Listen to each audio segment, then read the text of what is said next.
सबसे पहले मैं झारखंड के ऑनरेबल सीएम हेमंत सोरेन जी का तहे दिल से शुक्रिया अदा करना चाहता हूं कि आज उन्होंने बहुत ही वार्म और अफेक्शनेट तरीके से हम लोगों को रिसीव किया, हमें मिलने का समय दिया, हमारे साथ बहुत लंबी चर्चा की।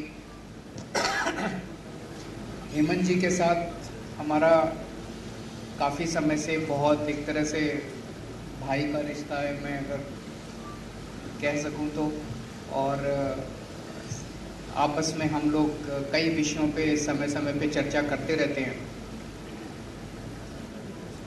आप सब लोग जानते हैं कि हम पूरे किस तरह से दिल्ली के लोगों के साथ अभी पिछले महीने बहुत बड़ा अन्याय हुआ, दिल्ली के लोगों का बहुत बड़ा अपमान किया गया, उनके जनतांत्रिक हक छीन लिए गए। सुप्रीम कोर्ट ने बहुत क्रांतिकारी फैसला दिया। सुप्रीम कोर्ट ने कहा कि दिल्ली के लोग जो सरकार चुनते हैं, उस सरकार को काम करने के लिए सारी शक्तियां प्रदान की जा रही हैं। सुप्रीम कोर्ट ने सारी शक्तियां दिल्ली की सरकार को, दिल्ली एक यूनियन टेरिटरी माना जाता है, इसलिए समय समय पे मोदी सरकार ने हमसे बहुत सारी शक्तियां छीन ली थी।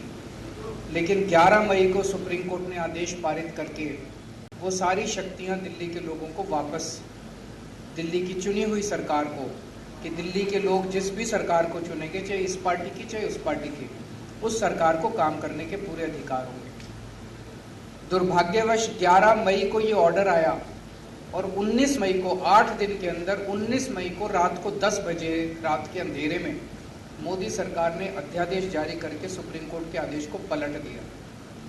मोदी सरकार ने कहा कि नहीं, दिल्ली की सरकार को हम काम नहीं करने देंगे, दिल्ली वाले जो मर्जी सरकार चुने उसको हम काम नहीं करने देंगे, उसको उसके पास काम करने के लिए कोई शक्तियां नहीं।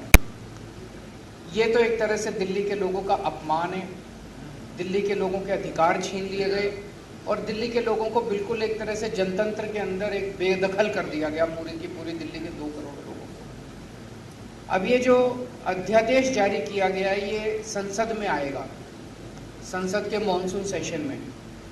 तो बीजेपी की लोकसभा में तो बहुमत है, लेकिन राज्यसभा में बीजेपी के पास बहुमत नहीं है। उनकी 93 सीट्स हैं 238 में से। तो अगर नॉन बीजेपी सारी पार्टियां इकट्ठी हो जाएं तो इस अध्यादेश को हराया जा सकता, इसको बिल को हराया जा सकता है।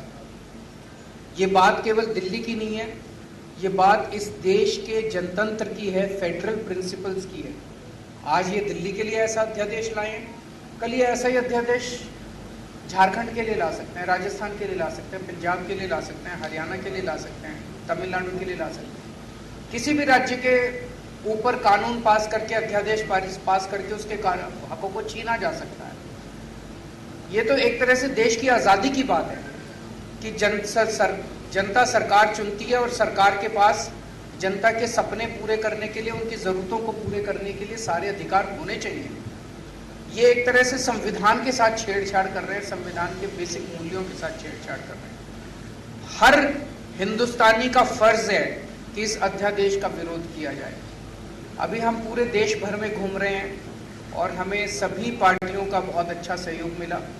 आज काफ़ी लंबी चर्चा हुई हेमंत जी से, और मैं दिल्ली के लोगों की तरफ से हेमंत जी का और उनकी पार्टी का तहे दिल से शुक्रिया अदा करना चाहता हूं कि उन्होंने पूरा सहयोग देने का हमें आश्वासन दिया है कि संसद के अंदर भी और संसद के बाहर भी जनतंत्र को कुचलने के लिए ये जो अध्यादेश लाया गया है, इसके खिलाफ वो पूरा हमें समर्थन देंगे। और दूसरी पार्टियों से भी मेरी सबसे अपील है, वैसे मैं सबसे जाके मिल रहा हूँ, सबका समर्थन भी मिल रहा है, लेकिन बाकी और अन्य पार्टियों से भी अपील है कि वो भी जन विरोधी, राष्ट्र विरोधी ये जो कानून है, इसका विरोध करें। हेमंत जी से और मैं फिर से शुक्रिया अदा करता हूँ। एक तरह से झारखंड के लोगों का आज दिल्ली के लोगों को समर्थन मिला है, तो दिल्ली के लोग बहुत आभारी हैं हेमंत जी के भी, उनकी पार्टी के भी और झारखंड के लोगों के।